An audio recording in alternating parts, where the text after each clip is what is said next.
ಕೇಂದ್ರ ಸರ್ಕಾರದ ವಿರುದ್ಧ ಸರಣಿ ಆರೋಪ ಮಾಡಿದಂತ ಮುಖ್ಯಮಂತ್ರಿ ಸಿದ್ದರಾಮಯ್ಯ ಅವರ ವಿರುದ್ಧ ಮಾಜಿ ಮುಖ್ಯಮಂತ್ರಿ ಬಿಎಸ್ ಯಡಿಯೂರಪ್ಪ ಕಿಡಿಕಾರಿದ್ದಾರೆ. ಸಿದ್ದರಾಮಯ್ಯ ತಮ್ಮ ರಾಜಕೀಯ ಆಟಗಳನ್ನು ಬಿಡಬೇಕು, ರಾಜ್ಯದ ಅಭಿವೃದ್ಧಿ ಕಡೆಗೆ ಗಮನ ಹರಿಸಬೇಕು ಅಂತ ವಾಗ್ದಾಳಿ ನಡೆಸಿದ್ದಾರೆ.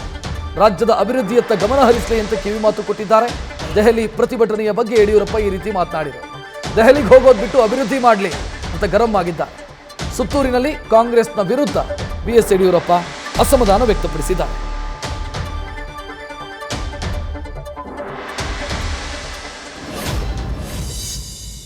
ಸಿದ್ದರಾಮಯ್ಯನವರಿಗೆ ಒಂದು ರೀತಿ ರಾಜಕೀಯ ದೊಂಬರಾಟ ಮಾಡಿಕೊಂಡು ಡೆಲ್ಲಿಗೆ ಹೋಗಿರುವಂಥದ್ದು ಅವ್ರಿಗೆ ಶೋಭೆ ತರುವಂಥದ್ದಲ್ಲ.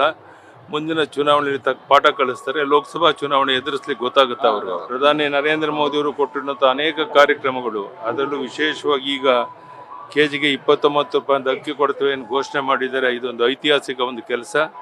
ಏಕೆಂದರೆ ಇವತ್ತು ಅಕ್ಕಿ 50-55 ರೂಪಾಯಿ ಇರಬೇಕಾದ್ರೆ 29 ರೂಪಾಯಿ ಕೊಡ್ತಾರೆ ಅಂತ ಹೇಳಿದ್ರೆ ಸುಮಾರು 20-22 ರೂಪಾಯಿ ಉಳಿತು ಒಂದು ಕೆಜಿಗೆ. ಈ ಥರ ಐತಿಹಾಸಿಕ ಕಾರ್ಯಕ್ರಮ ತಗೊಂಡಿರೋದ್ರಿಂದ ಇದೆಲ್ಲವೂ ಸಹ ನಾಳೆ ನಮ್ಮ ಪಕ್ಷ ಬಲವರ್ಧನೆಗೆ, ಮುಂದೆ ಲೋಕಸಭೆಯಲ್ಲಿ ಕರ್ನಾಟಕದಲ್ಲಿ 28 ಲೋಕಸಭಾ ಕ್ಷೇತ್ರ ಗೆಲ್ಲಕ್ಕೆ ಸಹಕಾರಿಯಾಗುತ್ತೆ ಅಂತ ನಾನು ಭಾವಿಸಿದ್ದೆ.